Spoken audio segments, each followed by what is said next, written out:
Assalamualaikum warahmatullahi wabarakatuh. Alhamdulillahi rabbil alamin. Wassalatu wassalamu ala ashrafil anbiya'i wal mursalin wa ala alihi wa ashabihi wa man tabi'ahum bi ihsanin ila yaumiddin, amma ba'd. Hadirin jamaah salat maghrib yang dirahmati oleh Allah Subhanahu wa taala.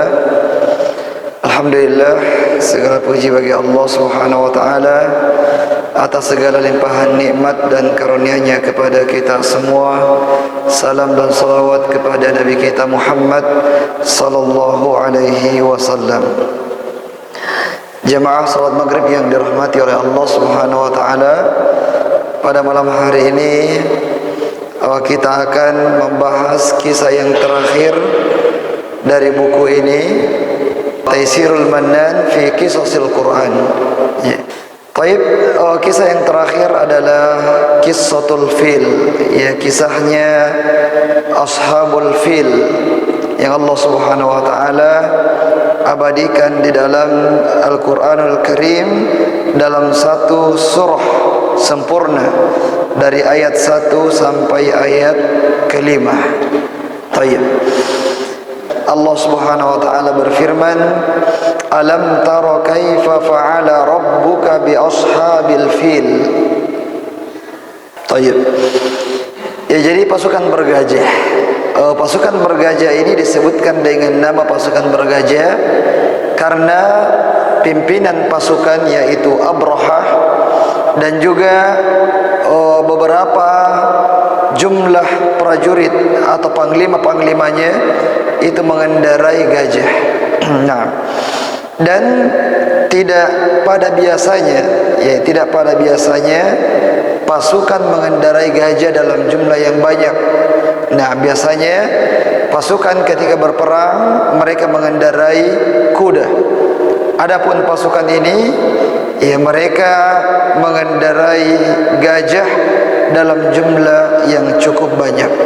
Maka mereka pun disebut dengan Ashabul Fil atau pasukan bergajah.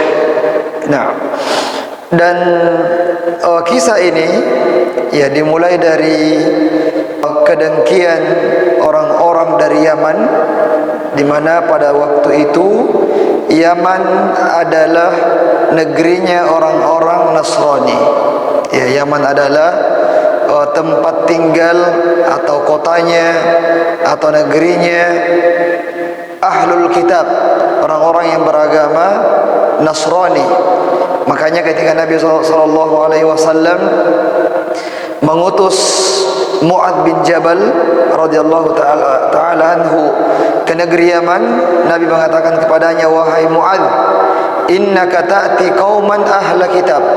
Wahai Mu'adz, sungguh kamu akan mendatangi kaum dan mereka adalah ahlu kitab. Mereka adalah orang-orang Nasrani. Nah, di mana mereka yang berkuasa pada waktu itu di negeri Yaman, dan pusat kekuasaan mereka adalah di negeri Habasyah, di negeri Habasyah di benua Afrika, dengan rajanya diberikan gelar dengan nama Najasyi. Jadi Najasyi itu adalah gelar raja yang menjadi pemimpin di negeri Habasyah. Jadi ini Najasyi bukan Najasyi yang masuk Islam nanti di zaman Nabi SAW. Ini adalah Raja Najasyi sebelumnya, sebelum lahirnya Nabi kita Muhammad SAW. Jadi di situ pusat kekuasaannya. Adapun di Yaman, di situ hanyalah salah satu wilayah kekuasaan dari negeri Habasyah. Abrahah yang merupakan gubernur atau bisa kita katakan sebagai raja di negeri Yaman yang beragama Nasrani, dia iri dan dengki terhadap bangunan Ka'bah yang ada di Mekkah yang setiap tahunnya ramai dikunjungi oleh orang-orang dari berbagai belahan dunia. Ya, bukan cuma dari Arab saja, tapi dari berbagai daerah, ya, yang bermacam-macam datang ke sana untuk melakukan haji. Jadi haji itu sudah ada sebelum Nabi kita Muhammad sallallahu alaihi wasallam. Haji itu ada semenjak zamannya Nabi Ibrahim alaihissalam. Ya, ketika Nabi Ibrahim alaihissalam membangun Ka'bah, Allah Subhanahu wa taala memerintahkan Nabi Ibrahim, wa adzim fin nasi, kabarkan kepada manusia wahai Ibrahim, maka mereka akan datang, ya, min kulli fajjin amik, mereka akan datang berbondong-bondong, ya, ke Mekah, ke Ka'bah dalam jumlah yang banyak dari negeri yang bermacam-macam. Ya, maka Nabi Ibrahim pun mengundang manusia, mengajak orang-orang untuk mendatangi Ka'bah yang ada di Mekah. Nah, maka sejak hari itu mulai banyak orang yang berdatangan ke kota Mekah dengan tujuan untuk melakukan haji. Ya, dengan tujuan untuk melakukan haji. Dan syariat ini bertahan sampai di zaman sebelum diutusnya Nabi Muhammad SAW menjadi nabi. Ya, jadi orang-orang Quraisy, orang-orang musyrik, mereka juga melakukan haji. Ya, meskipun dengan tata cara yang berbeda dengan tata cara haji yang diajarkan oleh Nabi kita Muhammad sallallahu alaihi wasallam. Nah, kemudian jemaah yang dirahmati oleh Allah Subhanahu wa taala, Abraha ini, ia merasa bahwasanya dia mampu untuk membangun sebuah tempat ibadah yang lebih megah, yang lebih indah, yang lebih keren daripada bangunan Ka'bah yang ada di Mekah. Maka dia pun membangun, ya, gereja yang besar, yang megah, dengan dana yang banyak, dan dia yakin bahwasanya dia akan mampu untuk mengalihkan orang-orang, ya, sebagai gantinya datang ke Mekah, mereka akan datang ke negeri Yaman dan akan datang memakmurkan gereja yang dibangun oleh Abraha ini. Nah, dan ketika mendengarkan kabar, ya, mendengarkan niat dari raja ini, ya, ada orang Arab yang kemudian merasa terusik. Jangan sampai betul nanti kalau, ya, gerejanya ini akan menjadikan orang-orang berpaling meninggalkan Ka'bah dan memilih untuk mendatangi gereja yang ada di negeri Yaman. Ya, maka orang Arab ini pun datang, ya, mendatangi gereja tersebut dan melumurinya dengan kotoran. Ya, melumuri gereja itu dengan kotoran. Dan ketika Abraha mengetahui bahwasanya pelakunya ini adalah dari negeri Arab, dari Mekah atau dan sekitarnya, ya, maka Abraha pun sangat geram, sangat marah. Ya, apalagi dari segi pasukan, mereka memiliki pasukan yang banyak dibandingkan dengan orang-orang Arab, orang-orang Quraisy. Orang-orang Quraisy, ya, jagonya mereka hanyalah antar kabilah saja. Ya, mereka juga adalah orang-orang yang sering berperang, tapi kemampuan perang mereka itu hanyalah antar kabilah. Ya, kalau kita mungkin antar suku atau antar lorong, ya, antar geng. Orang-orang Quraisy seperti itu, mereka juga ahli dalam berperang, tapi pengalaman perang mereka selama ini hanyalah antar kabilah, antar suku saja. Sementara Abraha ini, ya, pasukannya adalah skala kerajaan.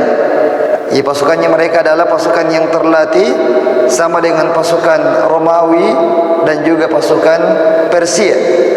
Apalagi Raja Abraha meminta bantuan tambahan prajurit dari negeri Habasyah.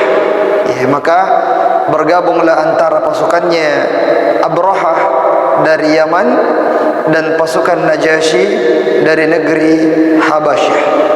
Nah, pasukan yang sangat banyak. Dan pasukan yang sangat banyak ini sama sekali tidak mampu untuk dihadapi oleh orang-orang Quraisy. Ya, karena mereka selama ini pengalamannya berperang itu hanya antar kabilah, belum pernah melawan kerajaan. Ya, mereka sangat takut kepada orang-orang Romawi, orang-orang Persia, dan orang-orang Yaman yang pada waktu itu ketiganya adalah sebuah kerajaan. Romawi adalah kerajaan, Persia adalah kerajaan, Yaman juga adalah kerajaan. Sementara orang-orang Arab tidak ada kerajaannya. Tidak ada kerajaannya. Mereka hanyalah kabilah-kabilah, kabilah Quraisy, kabilah Aus, kabilah Khazraj, dan kabilah-kabilah yang lain. Mereka hanya berdiri per kabilah dan tidak ada pemimpin umumnya. Yang ada hanyalah pemimpin kabilah, pemimpin suku, dan itu kecil dibandingkan dengan kerajaan, dengan tentara yang sangat banyak. Maka Abraha sangat percaya diri bahwasanya sekarang ini dia sudah punya alasan untuk menghancurkan Ka'bah. Yang tadinya hanya ingin membangun saingan saja, biarkanlah Ka'bah berdiri seperti biasa, tapi kita buatkan saingan. Tapi dengan adanya orang yang melumuri gereja tersebut dengan kotoran, maka Abraha punya alasan untuk menghancurkan Ka'bah.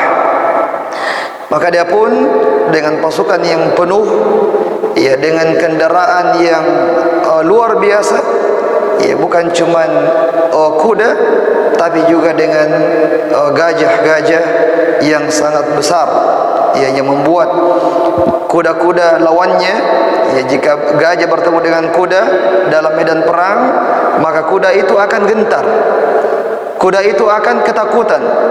Jadi sekedar melihat gajah saja, maka kuda yang menjadi lawannya itu sudah gentar, sudah ketakutan, sehingga orang-orang yang berada di atasnya akan menjadi kewalahan untuk mengendalikan kudanya. Nah, kemudian dia pun meninggalkan Yaman menuju ke Mekkah. Nah, dan ketika sampai di sebuah lembah yang bernama lembah Al-Muhassir, di sebuah tempat di daerah Mina, daerah Mina dan sekitarnya, Mina atau Musdalifah, lembah Al-Muhassir. Nah, di situ mereka menawan, mengambil harta-harta yang dimiliki oleh orang-orang Quraisy, binatang-binatang, kendaraan-kendaraan mereka, binatang-binatang ternak mereka, termasuk unta, kambing, kuda dan sebagainya yang mereka ternak di daerah tersebut, akhirnya diambil, dikuasai oleh orang-orang Yaman, oleh Abraha dan pasukan-pasukannya. Di antara harta yang diambil oleh mereka adalah hartanya Abdul Muttalib, yang dimana Abdul Muttalib adalah pimpinannya Quraisy pada waktu itu. Abdul Muttalib yaitu kakek Nabi kita Muhammad SAW. Dia merupakan tokohnya, pemimpinnya orang-orang Quraisy yang dituakan, yang disegani dan dijadikan sebagai pimpinannya. Hartanya juga diambil, yaitu 200 ekor unta. 200 ekor unta. Ini adalah harta yang sangat besar, harta yang sangat besar. Kemudian Abraha pun mengundang pemimpinnya Quraisy untuk menghadap kepada Abraha, untuk memberitahukan kepadanya bahwasanya saya datang kepadamu ini bukan untuk berperang dengan kalian, Tapi saya datang ke Mekah untuk satu tujuan, yaitu menghancurkan Ka'bah, bukan untuk berperang dengan kalian. Tapi jika kalian melawan, ya maka kami akan membinasakan kalian, kami akan menghabisi kalian. Ya, ini tujuan Abraha memanggil Abdul Muttalib, ya, sebagai pemimpin dari orang-orang Quraisy. Maka Abdul Muttalib pun datang, ya, menghadap Raja Abraha. Kemudian sebelum berbicara panjang lebar, ya, ternyata Abdul Muttalib mengatakan kepada Raja Abraha bahwasanya, ya, saya datang ke sini, saya ingin agar kamu mengembalikan unta saya yang kamu ambil sebanyak 200 ekor. Ya. Akhirnya sang Raja Abraha, dia kaget, ya, dia heran. Yang tadinya dia sangat memandang Abdul Muttalib sebagai orang yang terpandang, orang yang berwibawa, orang yang disegani, orang yang ditakuti. Tapi datang-datang bukannya membahas masalah Ka'bah, justru dia membahas masalah hartanya. Akhirnya Raja Abraha merasa kecewa, kecewa dengan pemimpinnya orang-orang Arab, pemimpinnya orang-orang Quraisy. Nah, kenapa dia lebih mendahulukan hartanya daripada Ka'bah yang selama ini merupakan sesuatu yang mereka agungkan, sesuatu yang dengan sebabnya mereka menjadi tersohor di mana-mana. Ya, justru datang membahas masalah hartanya. Ini bukan pemimpin yang ideal. Nah, lalu, ya, kata Abdul Muttalib bahwasanya 200 ekor unta itu pemiliknya adalah saya. Maka saya merasa terpanggil untuk menjaganya, untuk mengambilnya kembali. Adapun Ka'bah, maka dia juga ada pemiliknya, dan saya yakin bahwasanya pemiliknya pasti akan menjaganya. Ya, ini keyakinannya Abdul Muttalib.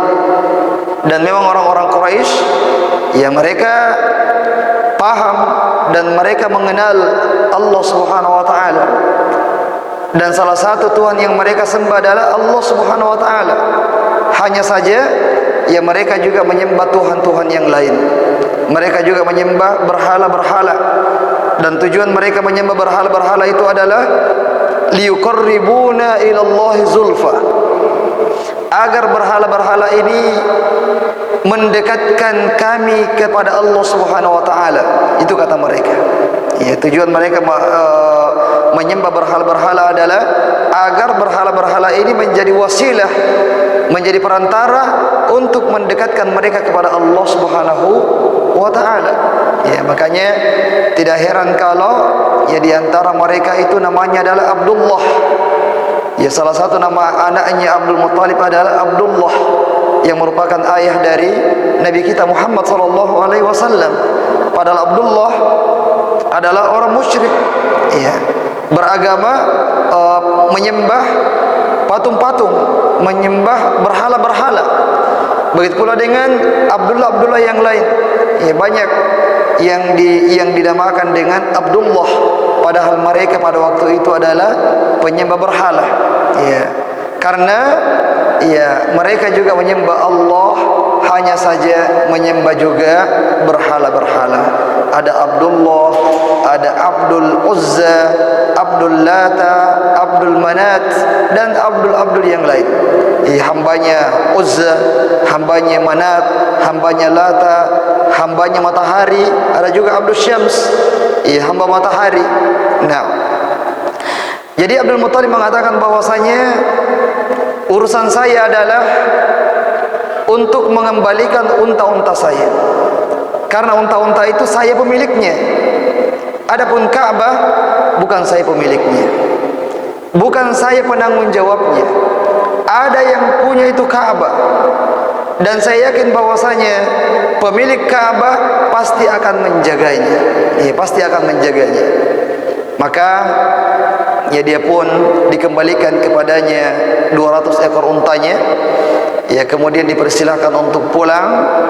Kemudian Abdul Muttalib pulang ke Mekah dan mengatakan kepada orang-orang di Mekah bahwasanya ya pergilah kalian berlindung di gunung-gunung.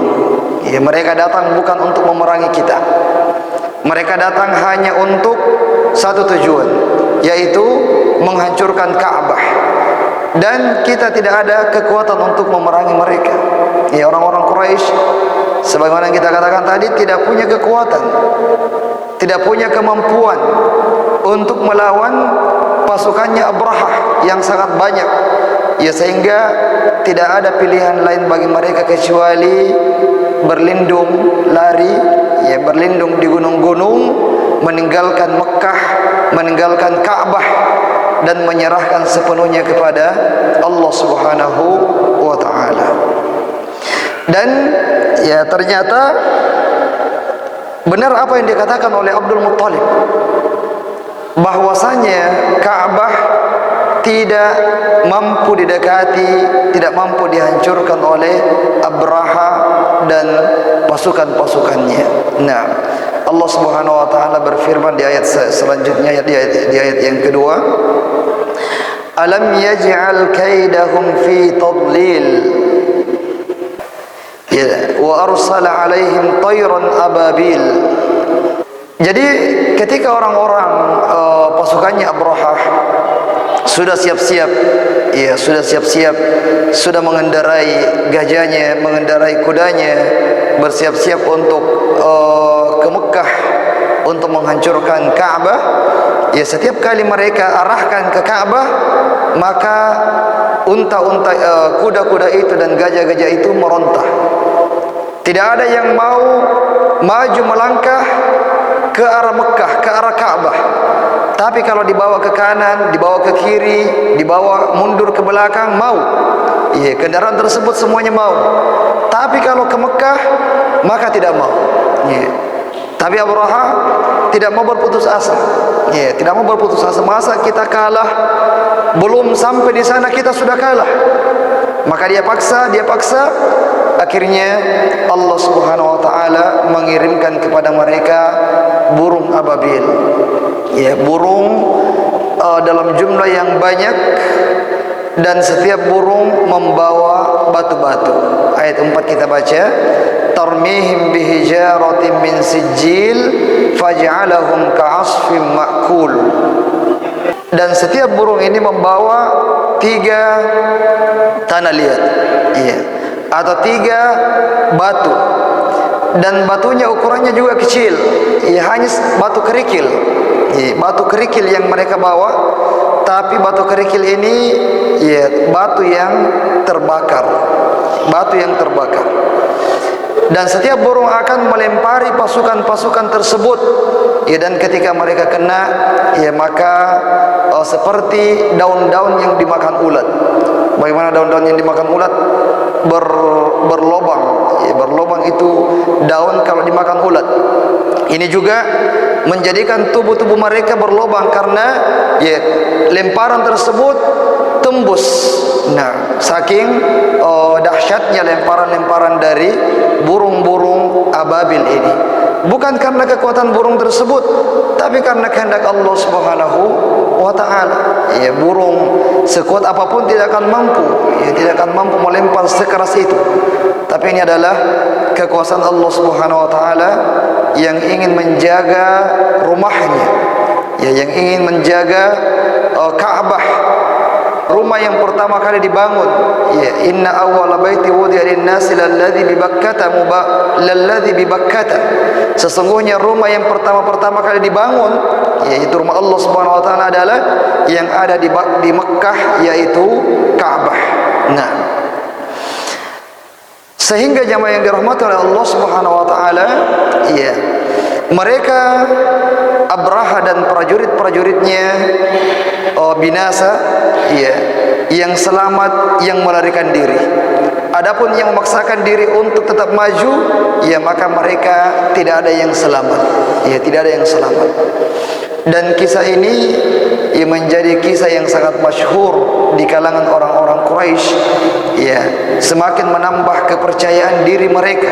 Nah, namun jamaah yang dirahmati oleh Allah Subhanahu wa taala, kalau kita mau bandingkan ya mana yang lebih afdal, mana yang paling ringan, mana yang lebih ringan, ya, antara kekufurannya orang-orang Nasrani atau kesyirikannya orang-orang kafir Quraisy, ya maka jawabannya adalah masih lebih ringan kekufurannya orang-orang Nasrani dibandingkan dengan kesyirikannya orang-orang musyrik ya Mekah. Nah, makanya dalam surah Ar-Rum Nabi SAW memberikan kabar gembira kepada kaum muslimin, gulibatir Rum, ketika Romawi dikalahkan. Ya, kemudian wahum min ba'di ghalabihim sayaglibun. Mereka setelah dikalahkan dalam waktu beberapa tahun mereka akan menang lagi. Menang terhadap siapa? Menang terhadap Persia. Dan Nabi SAW memberikan kabar gembira kepada sahabatnya dengan kemenangannya Romawi atas Persia. Padahal mereka semua adalah orang-orang kafir, tapi orang-orang Romawi adalah ahlul kitab. Ya, ahlul kitab, orang-orang Nasrani. Sementara Persia adalah orang-orang Majusi, penyembah api.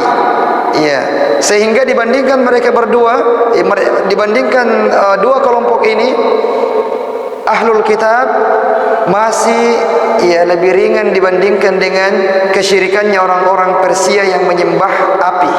Ya, yang menyembah api. Meskipun sama-sama ya adalah penghuni neraka. Ya, kalau misalnya meninggal dalam kekafirannya. Begitu pula di sini ya antara orang-orang Quraisy dengan orang-orang Nasrani yang berasal dari negeri Yaman.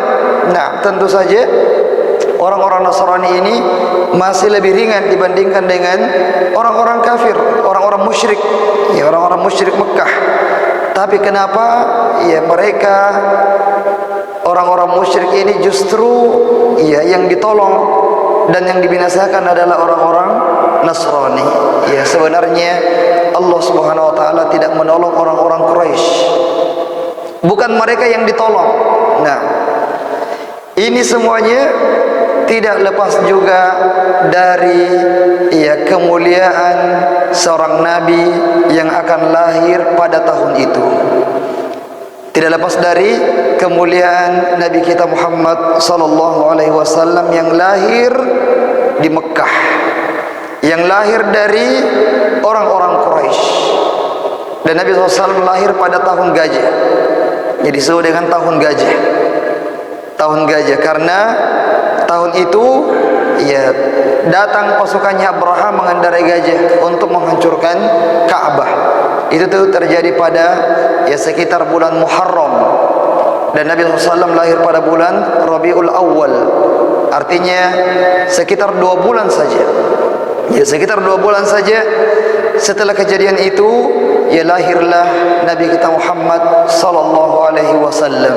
Nah, jadi ya untuk menyambut kedatangan seorang nabi yang paling mulia yaitu Nabi Muhammad sallallahu alaihi wasallam, maka Allah Subhanahu wa taala memberikan pertolongan kepada orang-orang Quraisy, memberikan pertolongan penjagaan terhadap rumahnya, terhadap Ka'bah yang ada di Mekah, dan membinasakan orang-orang ahlul kitab, orang-orang Nasrani yang akan menghancurkan Ka'bah tersebut. Nah, dan ya bukan juga semata-mata karena Ka'bahnya, ya bukan juga semata-mata karena Ka'bahnya, tapi itu tadi ya karena dia adalah Ka'bah, dan juga karena dalam waktu dekat akan lahir ya seorang yang paling mulia, nabi yang paling mulia, yaitu Nabi Muhammad sallallahu alaihi wasallam.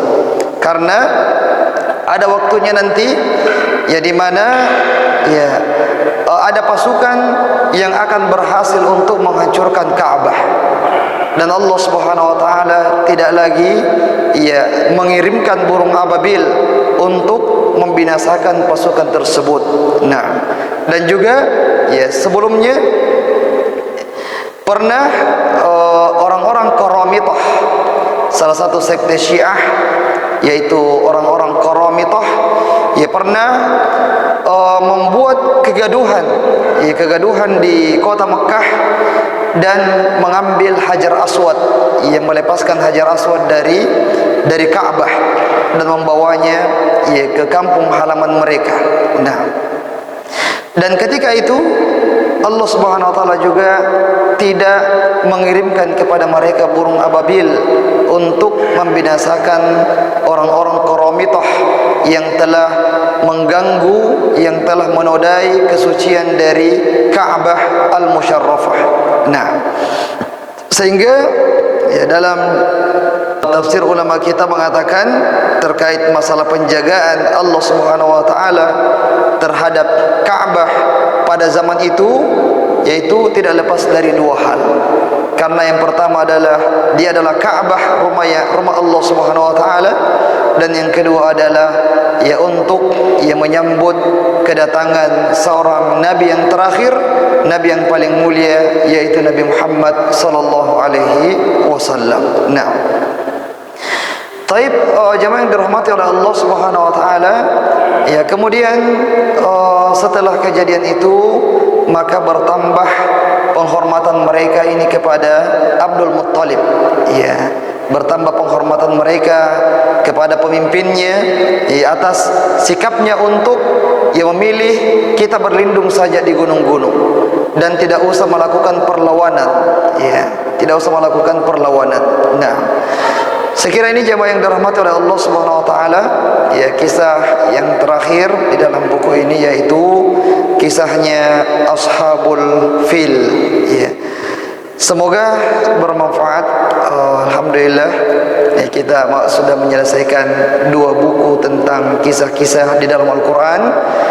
Yang sebelumnya kita membahas tentang kisah-kisah Nabi yang kita ambil dari Al-Quranul Karim, dan buku ini adalah ya kisah-kisah selain kisah Nabi. Ya meskipun di dalam buku ini juga disebutkan kisah-kisah Nabi, tapi dari awal kita sebutkan kita tidak ulangi lagi kisah-kisah Nabi, ya kita hanya membahas kisah selain kisah Nabi.